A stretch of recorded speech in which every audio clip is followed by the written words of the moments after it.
Hello everybody. Everyone's exhausted at the point, so I'm gonna just kind of reflect on a few. I suppose, like many of you, I came here today just intrigued with the motion as to what the arguments would be against it, and I'm genuinely baffled that we have an atheist and a secularist on the opposition side. I'm surprised we haven't focused on one theme, that of humanity. But before I get deeper, I just want to highlight two reasons why I think we should be distrustful of the narrative that the opposition have put forward. The first being the lack of consistency over the rationale for supporting either male or female genital mutilation. And of course, the second one being the shifting reasoning across time for such rationale. So, for example, in some parts of the world will have this mutilation occurring only because of a social custom, whereas somewhere else it might be a perception that it is part of one's faith. And we should also consider the fine line between what could be called torture of children and in the name of circumcision, if you will. I would wonder how the opposition would respond if they were asked would they accept circumcision at this age for a religious reason, if I'm presupposing that they're not circumcised. Anyway, or how anyone, those of you who are not circumcised or have not had your genitals mutilated,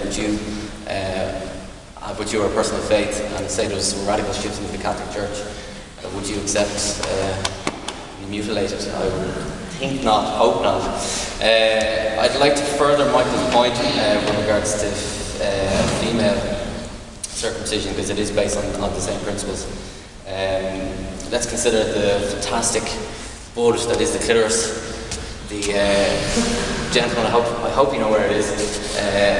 This is the one piece of anatomy that humans have that has the most sexual nerve endings, and its existence, whether you think it is manufactured by God, or you think the designer or the creator has a certain intention in mind, it is clear from a psychobiological perspective that the clitoris is separate to reproduction. So you can interpret that in one sense, where you can say that sexual pleasure and sexual reproduction were perhaps not intended to intersect. So when we see the religious approach it in such a way that they want to put it off, we can very much see that the point of it is to extinguish sexual possibilities for the young woman. Sexuality and sexual expression is a part of passion, is a part of empathy, it's a universal part of humanity. So I think where intervention occurs without stepping on the rights of the religious is we have an innate moral conscience of humanity, I would like to think. The point about prohibition being the wrong route is something that I'm slightly confused by, because it is banned in some parts of Africa, yet it is still practiced widely. So we need to change. Yeah. Are you talking about female circumcision or male? Because we're not here, this isn't a debate about female genital mutilation. It's the religious reasons for male circumcision. So when similar principles which underpin female as well. But so when you say in Africa, you're talking about I'm referring to female in that instance, yes. So I'm here to support the ban, but to apply it universally, not just so not just the bans, but also the religious dogma, to try and unsettle that and try and show that if we want to embrace secularism, which we should, because we all want to be able to find a cultural way to live with each other, I think if we are going to call ourselves secularists, that we should really try and change the attitude whereby we think that we can equate male circumcision with just choosing where you want to live.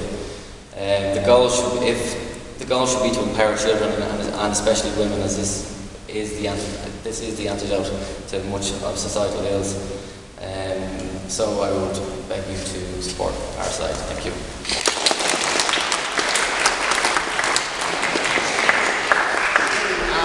Okay, so is there any reaction on any opposition on the floor that we can open up to? Michael, may I respond? Of course, Stephen, yeah. If you want to go first, and then we'll open it up to the floor if they want to. I know you're a urologist, but there's some misconceptions of what is male genital mutilation. It's not the same thing as female genital mutilation. I mean, I think the closest I think comes to mind would be when the Catholic Church used to castrate young boys. That would be male genital mutilation. You can think of when it was men are captured after battle and are completely castrated penis and all. That would be male genital mutilation. Cutting off the foreskin doesn't affect a man either urinary or sexual practices. Also, while phimosis may not affect, point of information. It is actually part of the penis, and it's a sensitive area, and it's sexually sensitive. And I mean, it can't be matters of degree. It just cannot be right to mutilate the genitalia of an innocent child. Saying, well, it's only slight. You might say, well, I mean, are you going to allow slight female genital mutilation? Yes, it is bodily integrity. Bodily integrity has to be a human right. Well, there isn't really equivalent in female, and it's simply circumcision. Circumcision when properly done, it doesn't even look like mutilation. The thing about even something as minor as phimosis, I mean, I'd rather be. I'm not circumcised at all, but I would rather be circumcised at the age of at birth rather than be 16 and find out have phimosis and then go for the very painful procedure that way. But then back to my strong belief in secular autonomy.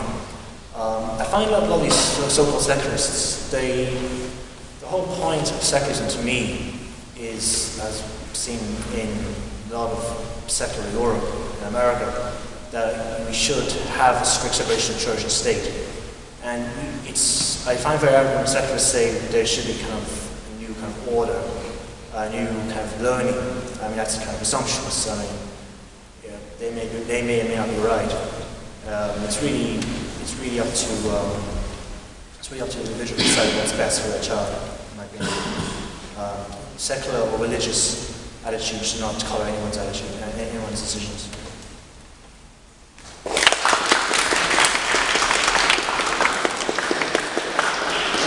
Do you have something to contribute? Just two very quick points. Male circumcision, I think, and female genital mutilation cannot be equated in the same way. I completely understand what you're saying, but the fact that it is a medical procedure that is done often, as we've talked about, different medical reasons on both sides. So a male who goes for the medical procedure doesn't then go around saying he's been mutilated. So it is a medical procedure, firstly. The second point is that Article 30 of the UN Declaration on the Rights of the Child, or Convention on the Rights of the Child, states that all children of minorities, ethnic and religious minorities, have the absolute right to be raised in their cultural and religious traditions, and this motion, primarily in an Irish context, would affect Jews and Muslims in Ireland. So they can be communities who've already experienced alienation. So this, can further that, but I just think the right of those communities needs to be acknowledged and not just disregarded or seen as barbaric or, shrouded as ignorance, or seen as believing in a Judaic God who will kill you if you don't cut off the foreskin. I don't find those arguments rooted in the premise of dialogue and mutual respect.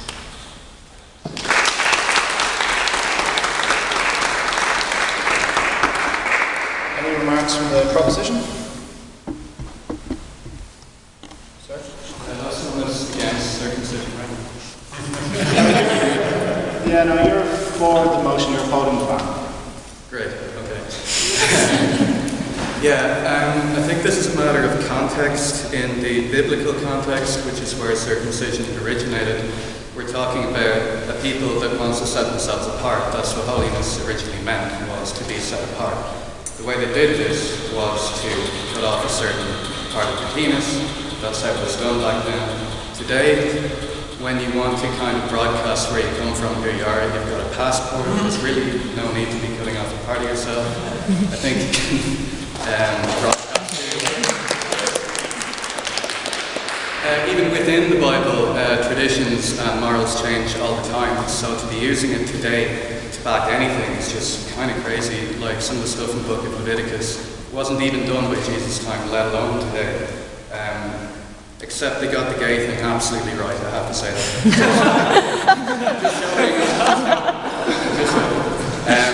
The other context we're dealing with is the medieval context, where religious communities went around sort of autonomously, they could do whatever they wanted. The Christian community, the Jewish community, not really any other communities, but those two communities, and sort of the Jewish community could do what it wanted in its own context. Today we've got the state. The state is what legislates what's best for people. The state is based on do whatever you want as long as you don't harm the people. That's really all we should be going on today. I think that the notion of tradition is obsolete. The notion of community is obsolete. You just do what you think is best, based on your conscience. Don't do it because your dad did it. Don't do it because his dad did it. Just do it because you think it's right. So I don't think we should be forcing anything on a child because it's his own choice what he wants to be. I don't go for infant baptism, and I don't go for this either. Finally, I want to make an appeal from the heart. We're talking about a very precious part of the anatomy here, people. I mean, I wouldn't want anything added to it. I wouldn't want anything taken away from it. I'm happy with it the way it is. So, I want to speak for this side of the house because size does matter. Thank you.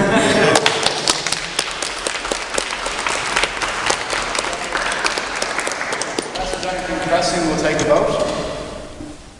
Okay, all those in favour of the motion? In favour of upholding a ban? And all those opposed? Ooh, yeah, okay.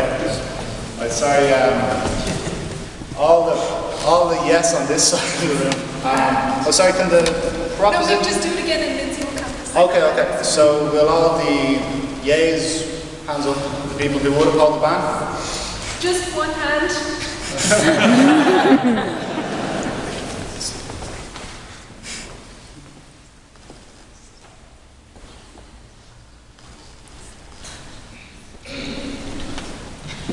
Okay.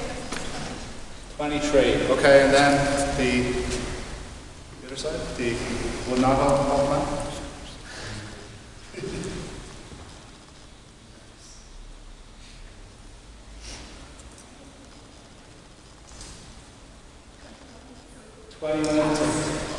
So it passed. Okay, and